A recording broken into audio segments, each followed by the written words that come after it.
Hello, everyone, all you supporters of Connect Africa. My name is Kwame Gonza, sitting in for my sister, Mahlet Beyecha. Thank you for supporting Connect Africa. We're bringing you some special, news this afternoon or this evening, depending on where you are sitting, across the globe.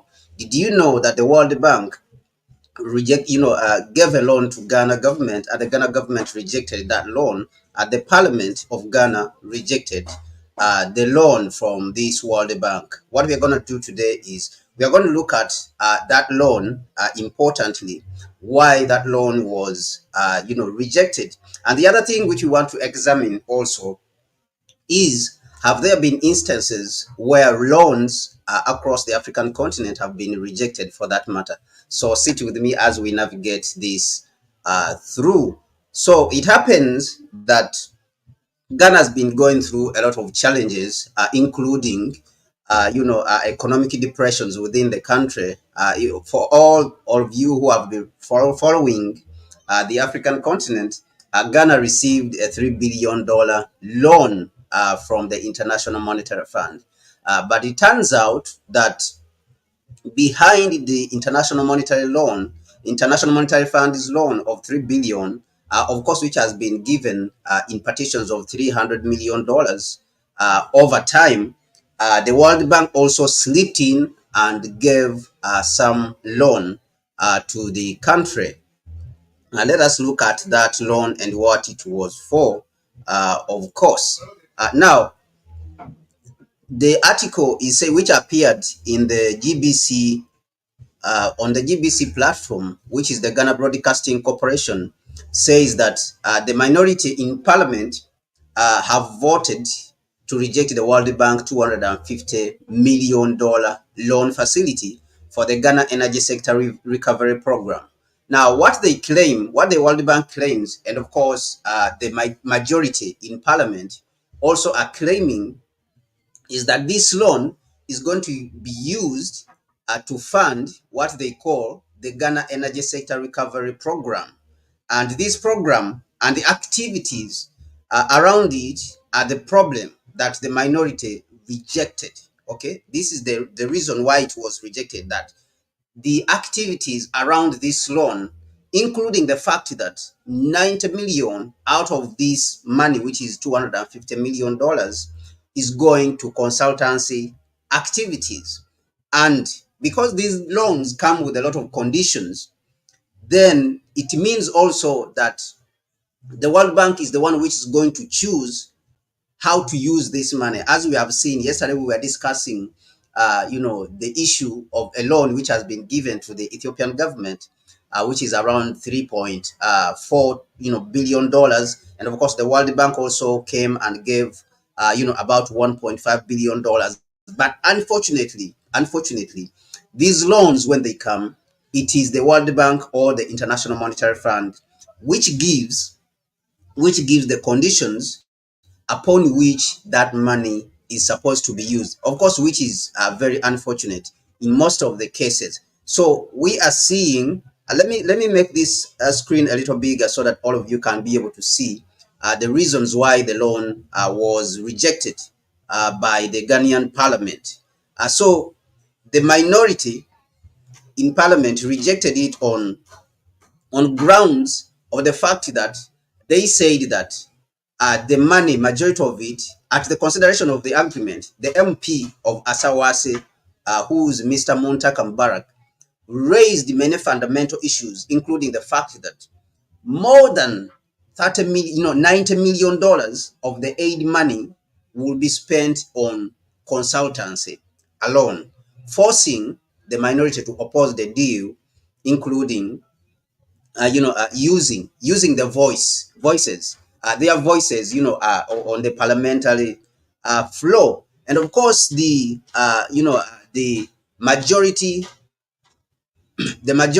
MPs also came back to justify and say that it was wrong. Of course, this is not completely finished, but it is a good step to show that our parliaments can reject these loans and scrutinize these loans, first of all, and then come to a conclusion that some of these loans are not good for for our countries. Let me just take you back to one instance which happened in Uganda, of course. Let me see if I can get here. I have an instance which happened in Uganda in which the government of Uganda actually rejected loans which were coming in, and because those loans were predatory in nature, all right, those loans were predatory in nature, in that sometimes the IMF and other institutions come in and they see an economy which is performing well, even though it may have certain weaknesses in certain area, but they want to condemn all the economy. This is what is disheartening, in many cases. So you look at the energy sector in Ghana, for example. Ghana's energy sector is a sector which is performing very well. So they will look at how they can benefit from that. Because remember, these loans, when they are given, they are looking to benefit from them. The World Bank and all these people who are putting money in the World Bank, majorly the United States and the European countries, are looking to gain from these loans. They are looking for interest on these loans. So it is not free help that is normally given to the African countries. Okay, so let us look at one article. Let me see. Stop the screen sharing. All right, so let me look at one instance where the Uganda government, under the president of the country, rejected a loan which was coming from the World Bank and a lot of other institutions.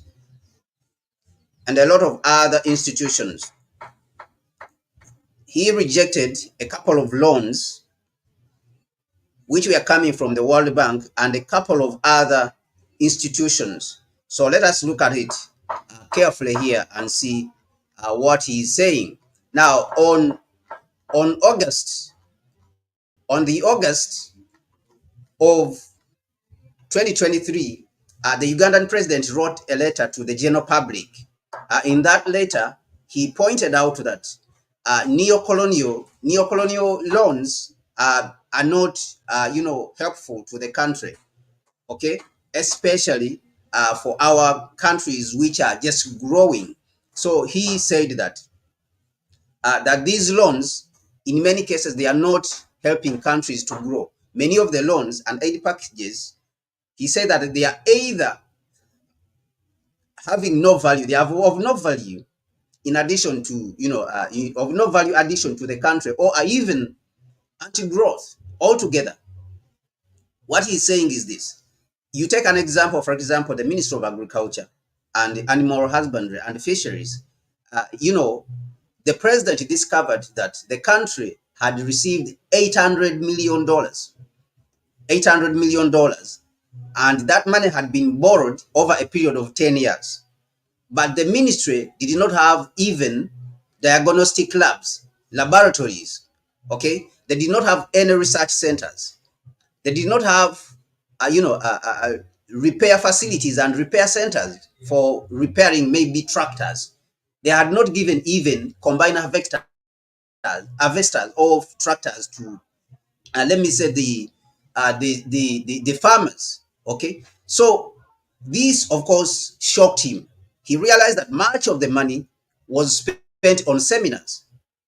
Okay, so you find that most of the money that comes from these organizations, especially World Bank and the IMF, does not help much. So it is not surprising that over the last 60 years of independence for the African continent, and all the time we have engaged with the International Monetary Fund and the Western institutions, particularly, that we have not benefited much. You ask where the lending mostly has been going, on the African continent, and you don't see where that money has been going.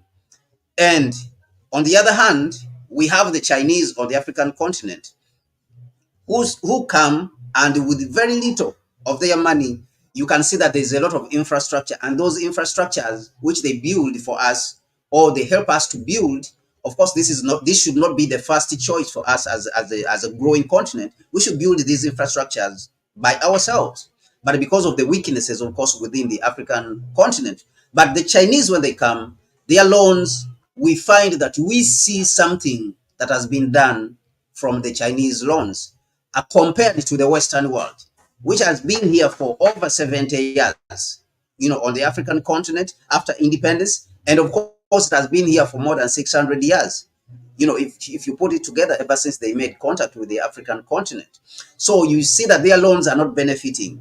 And it is simply because their loans are being concentrated on things that really do not benefit the African continent. You see, so the president went on to say, who then permits the signing of such distortion, and distortion causing agreements to our economy? It is the neo-colonial lobby in the country. So what the president is suggesting is this, is that in the country itself, and even within the ministries themselves of the country, within the government themselves, there is groups of people who are lobbying on behalf of the neo-colonial instruments. So this is what is disturbing. So that is why he is asking now, who then permits the signing of such distortion causing agreements to our economy? It is the neo-colonial lobby in the country, who are doing this behind his back. That is what he said. That is why on the 9th of June 2017, he wrote a directive forbidding the contracting of more loans without the express approval. Now, what happens here is that these lobbies, they work together with some elements within the government, and they infiltrate and they take advantage of the instruments of government. And of course, we are talking about the judiciary, we are talking about the parliament, and we are talking about the executive, because these loans normally go to the parliament. They come through ministries. So the neo-colonial instruments and groups like the World Bank, they infiltrate normally like the Minister of Finance or the Minister of Energy, and people in there about, and they justify loans which do not operate in the benefit of the country. And so this is just an example, when we look at the Ugandan situation. And one of the loans actually which we are rejected, let me see, you can see that even though the president, in 2017 accepted some loans which were coming in, but he rejected some of the loans. Let me look at some of the loans that were rejected. For example, he said that he will reject a $200 million loan for physical transfers and physical management. We do not need a loan in order to learn how to transfer money. All right. I reject the loan of 40 million for the vague target of gender-based violence. How will you know which woman or which women fought with their husband? Let us get equipment for women groups to do maize milling, winemaking, etc. Equipment for value addition, not seminars, not the survivors of violence. If confirmed, if the survivors of violence have been confirmed, then they will be supported with our own budget. So this is, what is interesting about the president's observation, because one of the means in which the neo-colonialists use is to use vague words when you are talking about the loans, how the loans are coming. Because when we go back to the Ghana situation, it is the same thing that one of the MPs in the opposition government, in the opposition, of course, in the opposition party, what he realized, what he saw is that they are using vague statements, to justify these loans. And these loans are not going to be beneficial to the country. So that is what is surprising, on one hand. Let me pull up once again so that we can have a look at these, statements that were used. All right. So you find that a lot of big words have been used, like what we saw within the Ugandan situation, which the president rejected. Of course, they used terms like the loan is being given for physical transfers and physical management. You see, these look like big words, okay? But we need to break it down and understand what is needed, because physical transfers and physical management simply means, is the transfer of money. All right, transfer of money. So the president said that we don't need a loan to learn, in order to learn how to transfer money. So do you really need a loan for that? You need a loan to put up a factory and create jobs. This is what we need. So in the opposite, the World Bank, what it does, it goes in the opposite direction. So it can actually be said that is actually in Africa to promote, corruption. It can be said that the World Bank is promoting corruption on the African continent, and of course in all the other countries of the global south.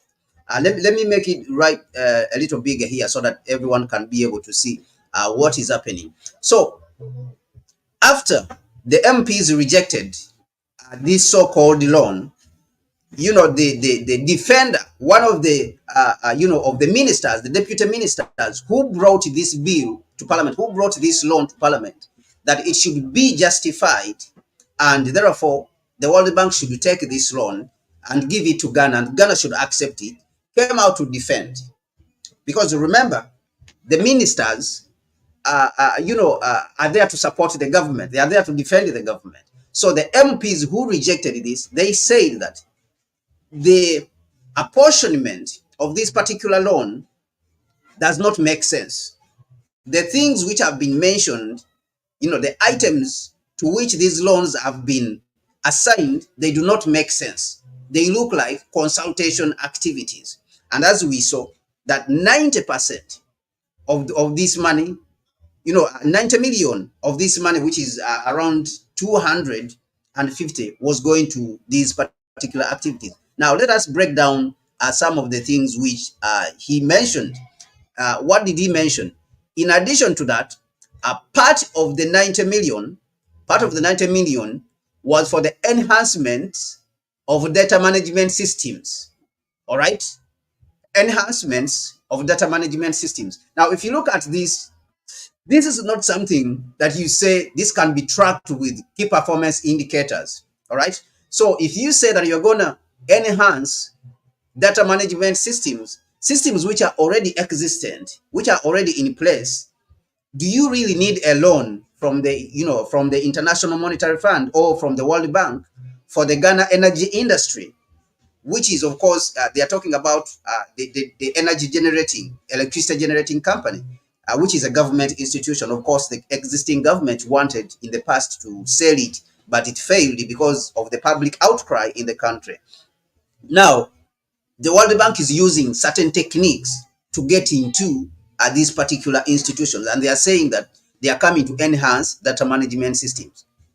The company already has its own data management systems, and actually the electricity generating company of Ghana is one of the most profitable government institutions in the country, for that information for people to understand. So if they were able to put up a data management system which is profitable, do you really need a loan to enhance? So these are the questions which of course the MPs asked in parliament. Do you need a loan to enhance data management? And how are you going to enhance that? Of course, it's going to be training. And what we are seeing is that the World Bank is the one which is going to bring the people who are going to train. And this is going to be consultation. Okay, the World Bank is the one which is going to choose who's going to use that. So that is number one. Number two, they say they are going to strengthen. The other item on which they are going to spend this money, this huge money, is strengthening the commercial, strengthening of the commercial information system. So remember, I told you, from the previous example which I gave you of what happened in Uganda, of the loans which were rejected in Uganda. It's the same thing which is being used here. They are using vague terms, vague statements. Okay, they are using a lot of vague statements like strengthening the of the commercial information system, which really doesn't make does not mean any any sense. Doesn't make any sense. In real terms, that do you really need a loan to strengthen your commercial information system? This is again consultation, because this is what the MPs rejected, the members of parliament rejected, is because they said this is consultation. 90% of the money is going to consultation, it's not going to be benefiting the country in any way and the public. So they want to spend $10 million on the so-called strengthening of the commercial information system. Okay, that is number two. Now, number three, let me bring you one more. They say that they want to use, for the improvement, the associated ICT, improvement of the ICT systems for operational efficiency of the electricity, generating company of Ghana. They want to say that they want to improve the ICT systems. The ICT systems which are there, they are saying that they are not, they are not efficient. Therefore, we need to improve them. So we need to go and get a loan. Do you really need to get a loan for a profitable company already, for a company which is really profitable? So this is the questions which these are the questions which arose in, when it came to the members of parliament about this situation whereby they rejected these loans and said it is unacceptable to say that we want to use these vague terms, justify these huge amounts of money and load, these loans onto the taxpayers and say that we are improving anything. It shows that we are not improving anything actually in reality, because all this money is going to be spent on consultation fees and consulting with the World Bank, because the World Bank is the one who is going to determine how this money is going to be used. And therefore, that is why we see that the members of parliament rejected it, because 90% of the consultation fee, 90 million of the 250 million was going to be used for consultation. So this is the very reason why the members of parliament rejected the loan. Now, but I want us to go back a little bit, to Nkrumah, and look at what Dr. Kwame Nkrumah warned us about when it comes to the International Monetary Fund and the World Bank. Let us look at what Nkrumah says when it comes to the International Monetary Fund and the World Bank. These institutions, which of course are around very much. Nkrumah warned us in 1965. I'm reading from Nkrumah's book, Neocolonialism, the Last Stage of Imperialism, in a chapter called The Mechanisms of Neocolonialism. Look at what Nkrumah is saying. Nkrumah is saying that still another neocolonial trap on the economic front has come to be known as multilateral aid through international organizations. The international organizations, which are the International Monetary Fund, the International Bank of Reconstruction and Development, also known as World Bank, the International Finance Corporation, and the International Development Association are examples, all significantly having the United States capital as their major backing. These agencies have the habit of forcing would-be borrowers, which are our poor countries, to submit to various offensive conditions, such as supplying information about their economies, submitting their policy and plans to review by the World Bank, and accepting agency supervision of their use of loans. For this is a trap, as Nkrumah has warned us, that these are the results of us entering into these kind of arrangements. But it is important, of course, to support some of these MPs, and whatever at least the presidents make reasonable steps and take reasonable steps to reject, the interference of these neo-colonial organizations. But what I want to ask is, if you are out there and you are an African, what do you think that should be the measure that we should take as Africans on the continent? What should be our strategy in combating these institutions going forward? For example, what should we do as Africans, to rid ourselves of these institutions? Is it necessary for us to go back and use our own resources?